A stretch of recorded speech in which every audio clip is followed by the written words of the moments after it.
Hi everyone. I hope everyone's keeping well and is okay with lockdown at the moment and this new normal that we seem to be in. I want to do a quick video aimed at providing a little bit of help for new mums and mums that are expecting in regards to taking pictures of your newborns at home.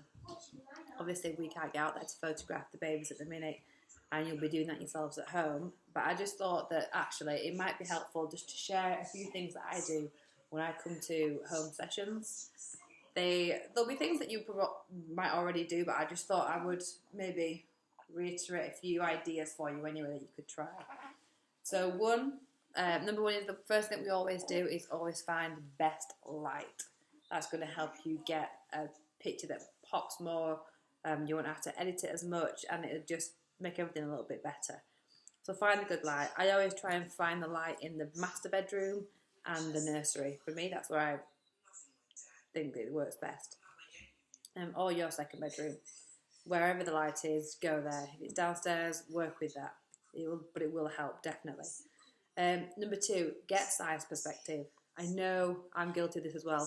We take pictures of our babies and we get really up close and take a picture of their face because it's so cute. But sometimes we miss actually capturing the size that they are. So an idea is to get them in the middle of the bed, fluff all your cushions up, get them in the middle of the bed and get the whole scene. So, get your bedside tables in, get the wall in, get everything in, and you'll see the baby just nice and small, and it'll be so nice to look back on because they do change so fast. So get a size perspective, and you can do the same thing when they're in the cot in the nursery or in the bassinet. Get some size perspective of the entire scene. That being said, don't forget details. So again, I know I said before, we get up really close and personal with them, so we're just capturing their face a lot of the time.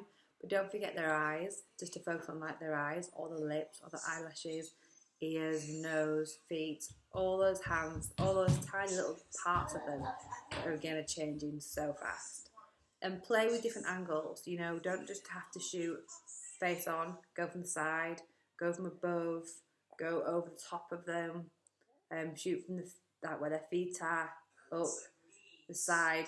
Try and maybe do like a 360 of the baby and then shoot from above as well, because you'll get some really different perspectives that will just make them look completely different.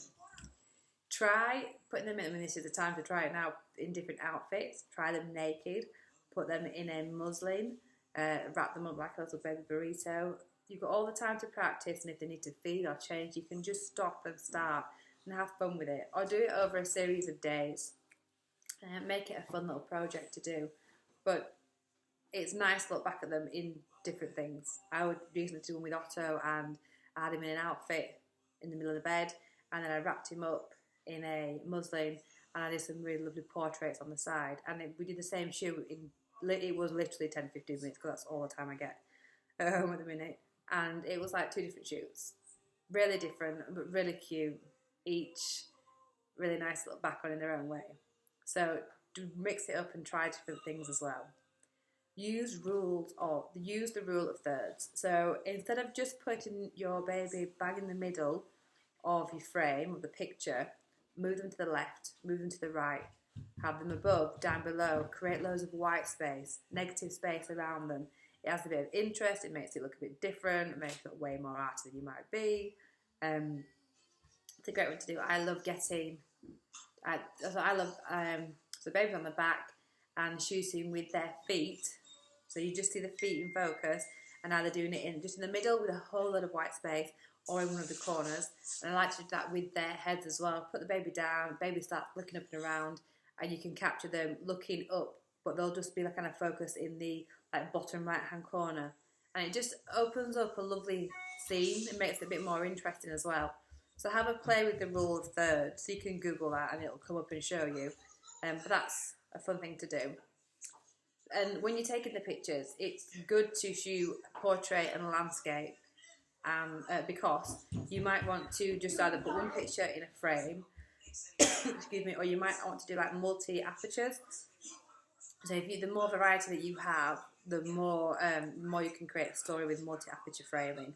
And again, it's a really good reason to get the big scene details, portraits, and smaller details of hands and whatnot, because on a multi-aperture frame or like a wall, gallery wall, it'll add a bit more interest than just portrait,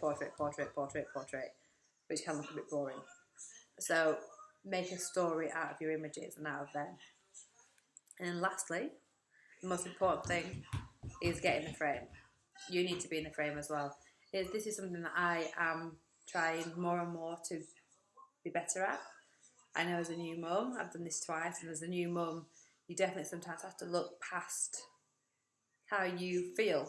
And we don't always feel great, we don't always feel like we look good.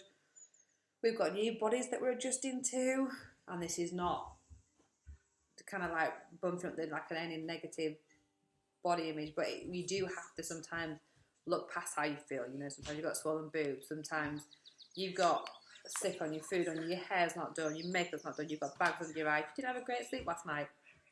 I get all of that, it happens, but ultimately these little people will not care about that. They will just want to see that you were in the frame with them.